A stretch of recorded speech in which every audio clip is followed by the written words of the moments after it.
क्या हर रोज पेट साफ करना आपके लिए मुश्किल होता जा रहा है और इस कॉन्स्टिपेशन की वजह से आप बॉडी में लो एनर्जी, हैवीनेस, ब्लोटिंग या सर दर्द जैसे सिम्टम्स भी एक्सपीरियंस करने लगे हैं? लैक्सेटिव्स, चूरन, त्रिफला, गर्म पानी सब ट्राई करने के बाद भी कोई परमानेंट सोल्यूशन नहीं मिल रहा? अगर हाँ, तो आप एकदम सही जगह आए हैं। इस वीडियो में आप जानेंगे 5 शक्तिशाली तरीकों के बारे में जो आपको कॉन्स्टिपेशन को जड़ से खत्म करने में मदद करेंगे सिर्फ 21 दिनों में। आगे आप जानेंगे एक ऐसे हर्ब के बारे में जो आपके बाउल मूवमेंट्स को नेचुरली रेगुलेट करता है और आपकी किचन में अभी मौजूद है, और उस एक ऐसी चीज़ के बारे में जो कॉन्स्टिपेशन में अक्सर डॉक्टर्स हमें रेकमेंड करते हैं, लेकिन वो आपकी कंडीशन को एक्चुअली और ज़्यादा बिगाड़ देता है। आइए शुरू करते हैं अपने पहले टूल से, and that is using a foot stool. आजकल हम वेस्टर्न टॉयलेट्स यूज करने लगे हैं जिसमें आपकी बॉडी और नीज का ऐसे 90 डिग्री एंगल बनता है।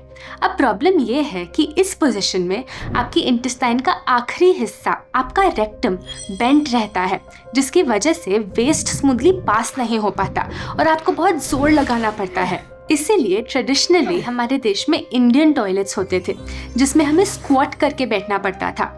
इस पोजीशन में बेसिकली वो बेंट पाइप सीधा हो जाता था और बॉडी स्टूल को इजीली रिलीज कर पाती थी बिना कोई प्रेशर लगाए। अरे चिंता मत कीजिए, मैं आपको अब इंडियन टॉयलेट अपने घर पे इंस्टॉल करने के लिए नहीं बोलूँगी। आप अपने वेस्टर्न टॉयलेट में भी इस स्क्वाट पोजीशन का बेनिफिट ले सकते हैं। कैसे? एक फुट स्टूल के जरिए। सिंपली अपने WC के आगे एक फुट स्टूल रख लीजिए। अगर ये ना मिल पाए तो एक बाल्टी को उल्टा करके भी रख सकते हैं। इससे आपकी बॉडी को काफी हद तक उसी स्क्वाटिंग पोजीशन का फायदा मिलता है। अब मुझे पता है आप में से कुछ लोग क्या सोच रहे होंगे, इतनी छोटी सी चीज बदलने से क्या ही फर्क पड़ेगा? फर्क पड़ेगा। इनफैक्ट फुट स्टूल पे तो काफ़ी रिसर्च भी की गई है जो बताती है कि जिन लोगों ने इसको यूज़ किया उनको मोशन पास करने में पहले से सिर्फ आधा समय लगा, उन्हें जोर कम लगाना पड़ा और उठने के बाद उनको बॉडी में ज़्यादा खालीपन और मन में ज़्यादा सेटिस्फैक्शन फील हुई। तो आप भी आज से ही इस फुट स्टूल को यूज़ करना शुरू करें। अगले स्टेप पे बढ़ने से पहले एक चीज़ समझना बहुत ज़रूरी है, ये पेट साफ ना होने की प्रॉब्लम होती क्यों है। देखिए, जब हम शरीर को एक्सरसाइज नहीं देते या जब हम ज़्यादातर ऐसा खाना खाते हैं जिसमें पानी कम होता है या जब हम बहुत स्ट्रेस लेते हैं या अगर हम रिपीटेडली अपने बॉडी की मोशन पास करने के सिग्नल को इग्नोर करते रहते हैं, इनमें से किसी एक रीज़न की वजह से भी शरीर वेस्ट को ढंग से एलिमिनेट नहीं कर पाता। नेचुरली वो हमारी इंटेस्टाइन की दीवार पर चिपक जाता है। वक्त के साथ हम अपनी आदतें तो बदलते नहीं, तो ये लेयर बढ़ती रहती है और फ्रेश स्टूल के लिए रास्ता कम होता जाता है। साथ ही हमारी कोलोन यानी लार्ज इंटेस्टाइन के अंदर कुछ डेलिकेट नर्व्स और मसल्स होती हैं जिनका काम होता है वेस्ट को आगे पुश करने का। इंटेस्टाइन की इस मूवमेंट को कहते हैं पेरिस्टाल्सिस। अब अगर अंदर वेस्ट इकट्ठा होता है, ये मसल्स कमजोर पड़ जाती हैं, स्टूल आगे पुश नहीं हो पाता और रोज पेट साफ होना बंद हो जाता है, और इसी को कह देते हैं हम कॉन्स्टिपेशन। मुझे आश्चर्य इस बात का होता है कि काफी लोग कॉन्स्टिपेशन को सर्दी जुकाम से भी छोटी प्रॉब्लम समझते हैं। सोचते हैं पेट ही तो साफ नहीं होता, कोई बड़ी बात नहीं। आपको पता है, आपका कोलोन आपकी बॉडी के हर सेल और टिश्यू से कनेक्टेड है।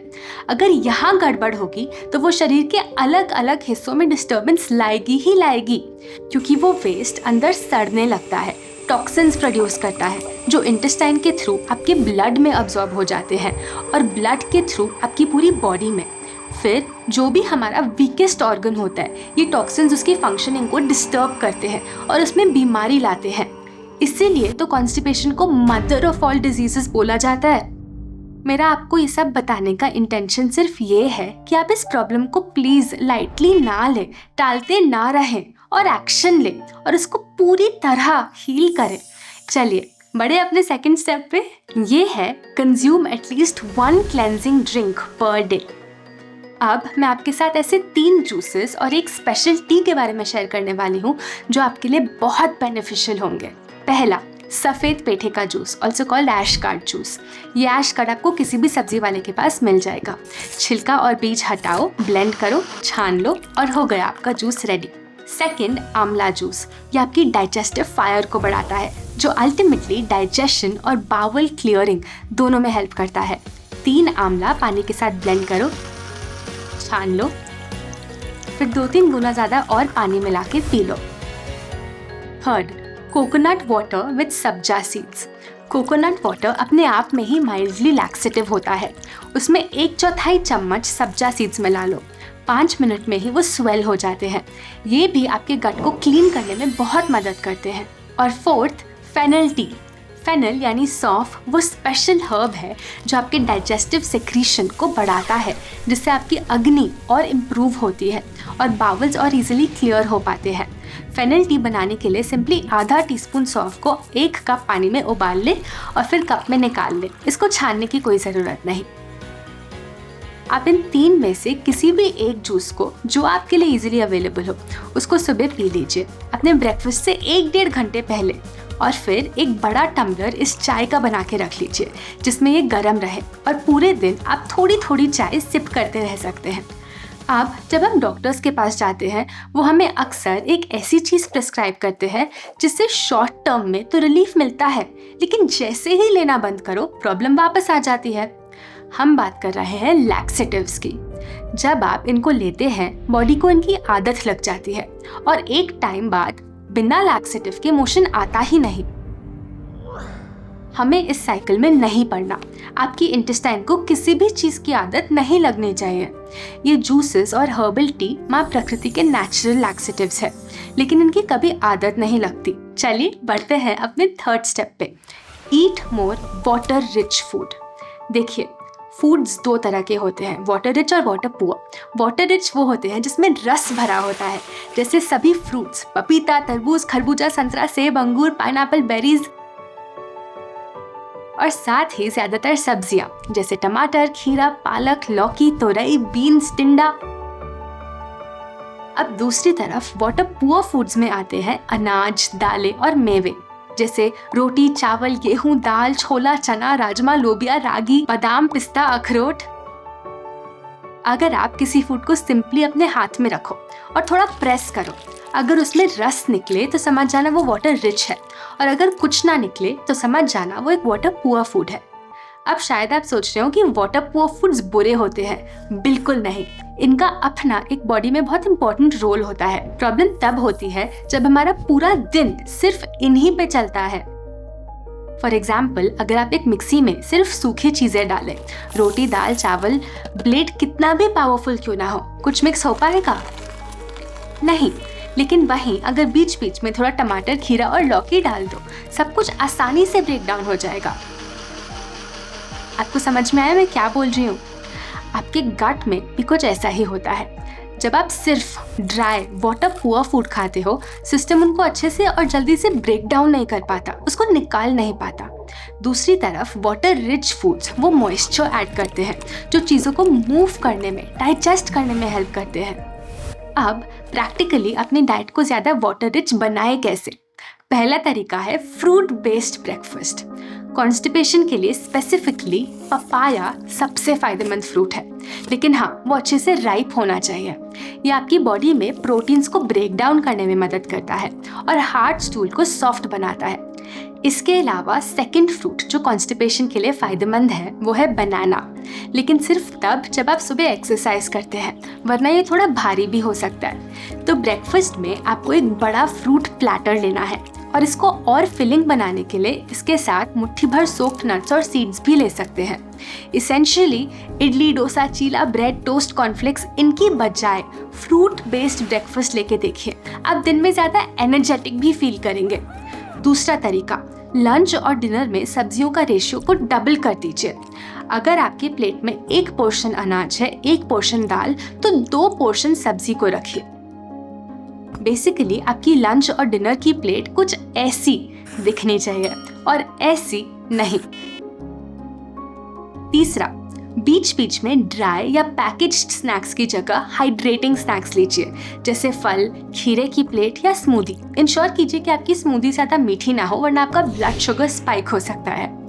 एक और फ्रूट जो आपकी गट को नेचुरली क्लीन करता है और कॉन्स्टिपेशन के लिए बहुत इफेक्टिव है वो है प्रून्स, यानी ड्राइड प्लम, जिसे सूखा आलू बुखारा भी कहते हैं। आप या तो इन्हें ब्रेकफास्ट और लंच के बीच में एज अ स्नैक ले सकते हैं या लंच और डिनर के बीच में। ध्यान रखें आपके प्रून्स बिना शुगर कोटिंग वाले होने चाहिए। ये आपको आराम से ऑनलाइन मिल जाएंगे। अगर ये प्रून्स थोड़े भी हार्ड हो तो उन्हें कुछ घंटे सोख करके खाएं, वरना नॉर्मली ऐसे भी खा सकते हैं, जो आप प्रेफर करें। एक बार में 4-5 प्रून्स खा सकते हैं। इन्हें रोज खाना भी एकदम सेफ है। तो ये है 3 अलग अलग तरीके अपनी डाइट को और वाटर रिच बनाने के लिए। आप फंडामेंटल प्रिंसिपल समझ गए ना? आपको खाना ज्यादा ऐसा खाना है जो रस से भरा हो। सिंपल है। अच्छा, एक बार जल्दी से उन 3 फूड्स के बारे में भी समझ लेते हैं जो आपके गट को सबसे ज्यादा डैमेज करते हैं। पहला, रिफाइंड फ्लावर, जैसे कि मैदा। इसमें आ जाती है वो सारी चीजें जो मैदे से बनती है। भटूरा, नान, पिज्जा, पाव, नूडल्स, बिस्किट, बाकी तो आपको पता ही है। दूसरा, दूध और दूध से बनी चीजें। अब मुझे पता है इस फैक्ट को डाइजेस्ट करना थोड़ा मुश्किल है, लेकिन सच ये है कि आजकल के सेडेंट्री लाइफस्टाइल में ये डेयरी प्रोडक्ट्स हमारा शरीर नहीं डाइजेस्ट कर पाता। ये अंदर म्यूकस पैदा करते हैं। और तीसरा, मीट। इसको पूरा डाइजेस्ट होने में 3 दिन तक लग सकते हैं। ये बहुत हैवी होता है और गट को काफी स्लगिश बनाता है। मैं जानती हूँ आपके लिए इनको अवॉइड करना थोड़ा मुश्किल हो सकता है। हम फैमिलीज के साथ रहते हैं, बाहर जाना होता है, लेकिन जितना हो सके आप इनका कंजम्पशन कम कीजिए। ट्रस्ट मी, आपको इंस्टेंट रिजल्ट्स दिखेंगे। आप सोच रहे होंगे मैं ये सब इतने कॉन्फिडेंस से कैसे बोल सकती हूँ, क्योंकि पिछले 8 सालों में मैंने हजारों लोगों को देखा है जिन्होंने इन्हीं स्टेप्स को फॉलो करके अपने गट इश्यूज और कॉन्स्टिपेशन को रिवर्स किया है। चलिए उनमें से कुछ लोगों से मिलते हैं और फिर बढ़ेंगे अपने अगले और बहुत इंपॉर्टेंट 4th स्टेप पे, जो हमें कोई नहीं बताता। I have been struggling with constipation. जहाँ से मुझे याद है, I had so many skin issues also. I had constipation all my life, and because of the constipation, I had rheumatoid arthritis also. Constipation never left me. I used to have painful stools, bloating, gastric too. जब तक जगा हूँ तब तक problem हो रही है। कोई कहता है ये दवाई खा लो, लूज मोशन शुरू हो जाते हैं, फिर उसके बाद मेडिसिन ले लेती थी and ठीक होता था, then फिर से स्टार्ट हो जाता। After doing all sattvic lifestyle, it's all gone. Now I don't have to take anything. And in a week my problem was solved. My stomach was getting cleared every day in the morning. गट का juice पियो, fruits खाओ। तो मैंने ये सब try किया। 15 दिन के अंदर अंदर मेरे सारे प्रॉब्लम सॉल्व हो गए थे। मैं एक्सपेक्ट कर रहा था 1 से 3 मंथ में कुछ होगा, और ये 4 दिन में ही मुझे इतना जल्दी डाइजेस्ट हो रहा था। Ash gourd juice I think has really helped me. जितना आप अपने शरीर के लिए केयर करोगे, वो भी आपको उतना ही केयर करेगा। लाइफ बहुत इजी हो गई है। आपको खुद फील होगा कि आप अंदर से फ्रेश फील कर रहे हैं। I am really happy to be a part of Sattvik movement and thankful to them. आइए बढ़ते हैं अपने 4th स्टेप पे, और वो है मूवमेंट। एक्सरसाइज आपके लिए अच्छी है, ये तो आपको पता है, लेकिन फिर भी मैं आपके लिए 2 नीचे स्टडीज लिंक कर रही हूँ जो क्लियरली बताती है कि लैक ऑफ मूवमेंट और कॉन्स्टिपेशन का कितना बड़ा लिंक है। बाय द वे, आपको इस वीडियो में कोट करी हर स्टडी का लिंक नीचे डिस्क्रिप्शन में मिल जाएगा।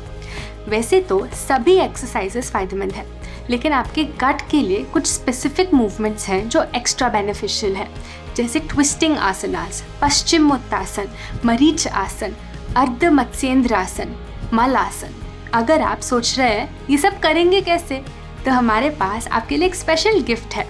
हमने अपने योगा चैनल पर एक 30 मिनट्स की वीडियो अपलोड करी है जिसमें ये सारे आसनास इंक्लूड करे हैं। चाहे आप एक बिगिनर हो या ऑलरेडी योगा प्रैक्टिस करते हो, आप इसे देखकर साथ में प्रैक्टिस कर सकते हैं। वीडियो का लिंक आपको नीचे डिस्क्रिप्शन में मिल जाएगा।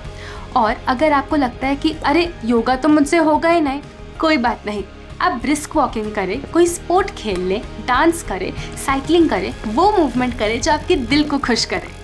पर मुझे सुबह काम पे जाना होता है, इतना सब करने का टाइम कहाँ है? अगर डॉक्टर कहे कि आपके हार्ट में ब्लॉकेज है तो सब सीरियस हो जाते हैं। अगर दिमाग में ब्लॉकेज हो, पूरा परिवार पैनिक हो जाता है। विंड पाइप में ब्लॉकेज हो जाए तो सबको छोड़ छाड़ के हॉस्पिटल भागते हैं। तो फिर गट में ब्लॉकेज को इतना कैजुअली क्यों लेते हैं, जबकि that is the mother of all diseases, even mental health problems. तो इसीलिए आप ये मत सोचिए मेरे पास तो ये सब करने का टाइम नहीं है। आप लाइफ में जिस चीज़ को प्रायोरिटाइज करेंगे उसका टाइम निकल आ जाएगा, सच में। बढ़ते हैं अपने कॉन्स्टिपेशन हीलिंग प्लान के लास्ट स्टेप पे। अभी तक आपने ये 4 चीज़ें सीखी हैं। अब मैं सच बताऊं तो ये 4 चीज़ें काफ़ी हैं। अगर आप इम्प्लीमेंट करते हैं, आप 1 हफ्ते के अंदर अंदर ही चेंजेस देखेंगे। लेकिन ये लास्ट स्टेप उनके लिए है जो और ज़्यादा फास्ट रिजल्ट्स चाहते हैं, और वो है abdominal wet pack followed by enema. Wet pack एक बहुत ही सिंपल टूल है जो नेचर क्योर का पार्ट है। एक ठंडे वाइट कॉटन के कपड़े को आपको 30 से 40 मिनट के लिए अपने एब्डोमेन पे रैप करके लगाना है। लगाकर कोई भी और काम कर सकते हैं। जब ये वेट पैक लगाते हैं, बॉडी में 2 टेम्परेचर्स मेंटेन होते हैं। जहाँ वेट पैक लगा है वो पार्ट्स ठंडे, बाकी शरीर गर्म। इससे ब्लड सर्कुलेशन बढ़ता है और जब ब्लड सर्कुलेट होता है तो टॉक्सिन्स, वेस्ट जो इंटेस्टाइन के अंदर जमा हुआ है वो भी धीरे धीरे अपनी जगह छोड़ने लगता है और बॉडी से निकलने के लिए तैयार होता है। वेट पैक लगाने के बाद अगर आप एनेमा लें तो आपको डबल फ़ायदा मिलेगा। एनेमा के थ्रू आप अपने रेक्टम में थोड़ा पानी डालते हैं, उसको होल्ड करते हैं और ये पानी अंदर जाके वेस्ट को लूज़ करता है और बाहर निकालने में मदद करता है। और हाँ, वैसे तो एनेमा आपको एक केमिस्ट शॉप में मिल जाएगा, लेकिन आपके लिए इसको और कन्वीनियंट बनाने के लिए हमने इसको अपनी वेबसाइट पर भी अवेलेबल किया है। अगर आप एनेमा या वेट पैक ऑर्डर करना चाहते हैं तो यहाँ क्लिक कर सकते हैं, और अगर आप एनेमा की पूरी विधि समझना चाहते हैं तो यहाँ क्लिक करें, और अगर आप वेट पैक के बारे में और सीखना चाहते हैं तो यहाँ। मैं आशा करती हूँ कि आप ये स्टेप्स फॉलो करके अपनी कॉन्स्टिपेशन को पूरी तरह हील करेंगे। अभी के लिए इतना ही, हम जल्द वापस मिलेंगे।